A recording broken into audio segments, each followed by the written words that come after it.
The library is open and I can't wait to spy on some book lives. My fellow nosies, let's see how messy this one gets.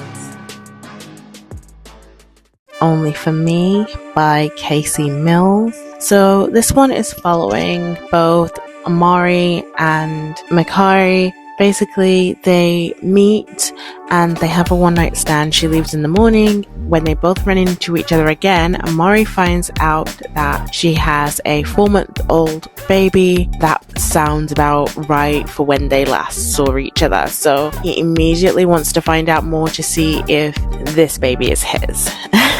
So the triggers with this one is going to be loss of a loved one. This one happens off page. You do hear a character like talking about what happened. There's also mental health concerns. This is including like alcoholism and grief and stuff like that. And then also, it's not a trigger, but it is a trope that some people might not enjoy. It has a secret baby in this one, but I've already said that, so I'm sure you already knew that. So I actually felt like the friendship that Makari had, I cannot remember her friend's name, but this is her one friend that she's had through everything, and she's helped her raise her child for the first 4 months, and I thought that she deserved more than what she got in the story. I felt like the friendship really fell off during the end, like going towards the end of the book, because Makari didn't share anything big with her, like none of the wins. She seemed to have been there for all of the bad points, but every other time that we were interacting with her, she was never really around, or the things that were happening was like over the phone or something.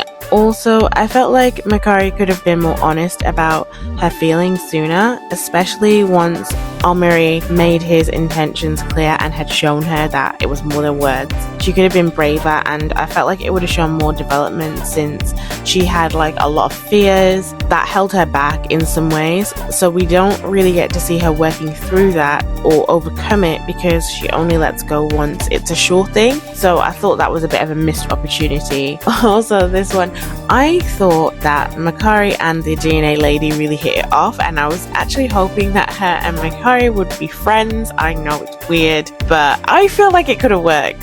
It could have worked. Let's move on. I enjoyed the way complex familial relationships were handled. We actually got to see a small part of 3 different dynamics, and I've read a lot of books that handle this kind of issue, and they make it seem like there's a fix that is so simple and easy, when for a lot of people this will never be the reality, no matter what you actually do. I also like that this is kind of uncomfortable and it's unfinished, because when it comes to these types of dynamics, a lot of the time it's like an ongoing thing, and letting go completely is really difficult, and so you'll end up having these uncomfortable interactions, these situations that you wish you didn't have to deal with, but you feel like you can't stop almost. This really looked at that. I like that they get their happily ever after, but they feel more human, because you know that their lives are continuing once you read that last page. And I think that dealing with these familial relationships in this way allowed that to happen.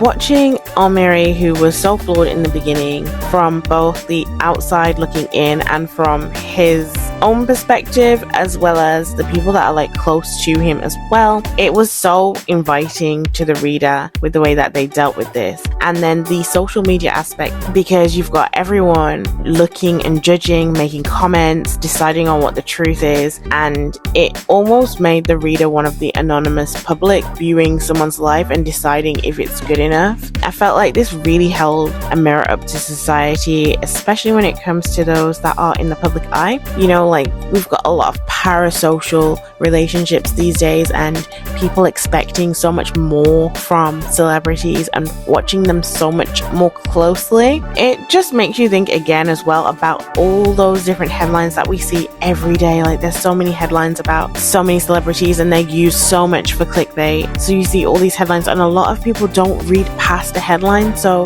for a lot of people, that headline is the truth of the matter. I just thought that was so interesting. Maybe I am making it deeper than what it was intended, but that's how I saw it. and I really enjoyed that. And I really enjoy sports romance, even though I'm not a sports girly. And with this one actually being on American football, I really had no idea what was going on. We don't really do that over here. If we do, I've never ever heard of it. With that being said, I love when a sports romance includes actual sports, even though everything that was written could have been completely made up, because I would not know the difference when it comes to this sport in particular. If it was something else, I'd have a fighting chance, but I'm not that into sports. But I love the addition of that. I hate actually seeing them when it's a sports romance, but everything is just off page. So overall, I would give this one a rating of a 4, and the spice was really, really nice. I enjoyed it a lot.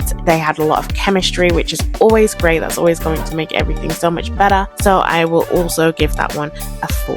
This one was a solid read. I like the fact that it could be read as a standalone or part of a series, because there's room for it to be either. I felt like I wouldn't mind hearing about other characters in the book. K.C. Mills is always good. So like, if you want to read from an author who's not likely to let you down, for me K.C. Mills is definitely up there. Now we're done. On to the next.